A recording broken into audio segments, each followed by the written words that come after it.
My goal for this message on grace has been threefold. Because let's face it, pastors always talk in threes. The first goal I've already moved through, and that is, what is grace? But the second and the third goal are much more important. The second goal is that I want you to know how beautiful grace is.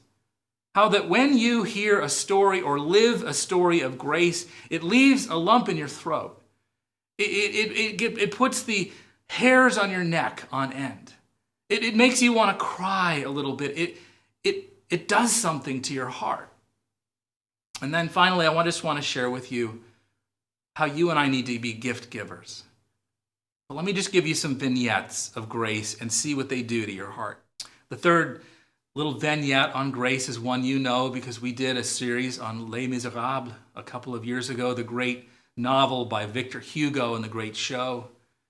And you know that there are a lot of incredible theological themes in that, but the one that comes out about grace is the famous one in the beginning where Jean Valjean is released from prison, but he is treated poorly by everybody who don't want to take him in. But finally, this priest by the name of Bishop Bienvenu, which literally means Bishop Welcome, welcomes Jean Valjean into the rectory.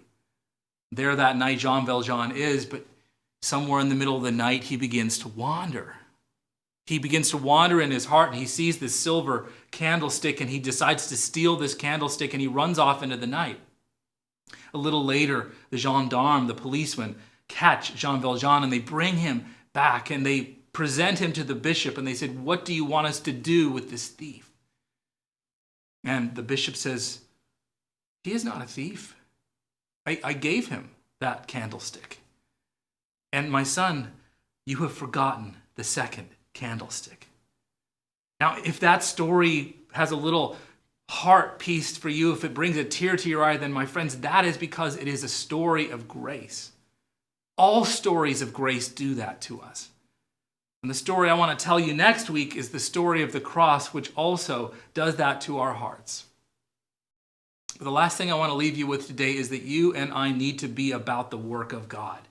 We need to be about the gifts. It isn't just God who gives us grace. We need to give each other grace. I'll close on this illustration that I know you've heard, but it's about how the great hymn, Amazing Grace, ever got written. As you may know, I'm a professional bagpipe player, and I have literally played Amazing Grace 1,000+ times at weddings, funerals, birthday parties, bar mitzvahs. People love this song. It's the tune and it's the words. But the words were written, as you may know, by a man by the name of John Newton in 1772, just 4 years before the writing of the Declaration of Independence in 1776. But the song actually came into John Newton's heart many, many years before. It was about the early 1940s when John Newton is conscripted or drafted into the Royal Navy. And at that time, the Royal Navy of Britain was engaged in the terrible and the awful and the evil slave trade of Africans to the rest of Europe. And so, unfortunately, John Newton, as a person of the Royal Academy of the Royal Navy, engages in the awful and evil act of slave trading. When one day in 1748, John Newton's ship crashes off the coast of Ireland in Donegal.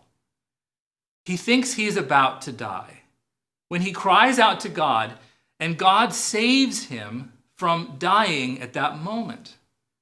And he identifies that moment of grace that turns his heart towards God, towards Christ. He becomes a Christian.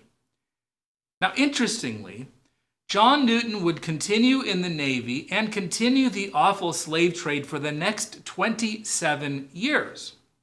In other words, even though his heart had been turned to grace, grace hadn't had the ability to continue to change John Newton's heart. Until 27 years later, John Newton decided to leave the Navy and to become a pastor, an Anglican priest. And at that moment, he decided to dedicate his life to the abolition of slavery. And he becomes one of the great abolitionists in the history of the world, alongside William Wilberforce and the rest of the folks. But that is the time that he writes this song that you have heard the lyrics of more times than you know it by heart. But I want you to listen hard to these words about grace. Amazing grace. How sweet the sound that saved a wretch like me. I once was lost, but now I am found. I once was blind, but now I see. 'Twas grace that taught my heart to fear, and grace my fears relieved. How precious did that grace appear the hour I first believed. Through many dangers, toils, and snares, we have already come. 'Twas grace that brought us safe thus far, and grace will lead us home. One last thing. If your house is anything like mine, if your workplace is anything like mine, if your community is anything like mine, you have had it with this pandemic. And you're beginning to get angry and snippy and titchy.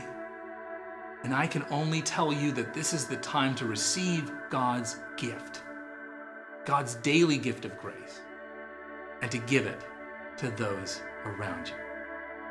And I know that if we do that, then grace will lead us home.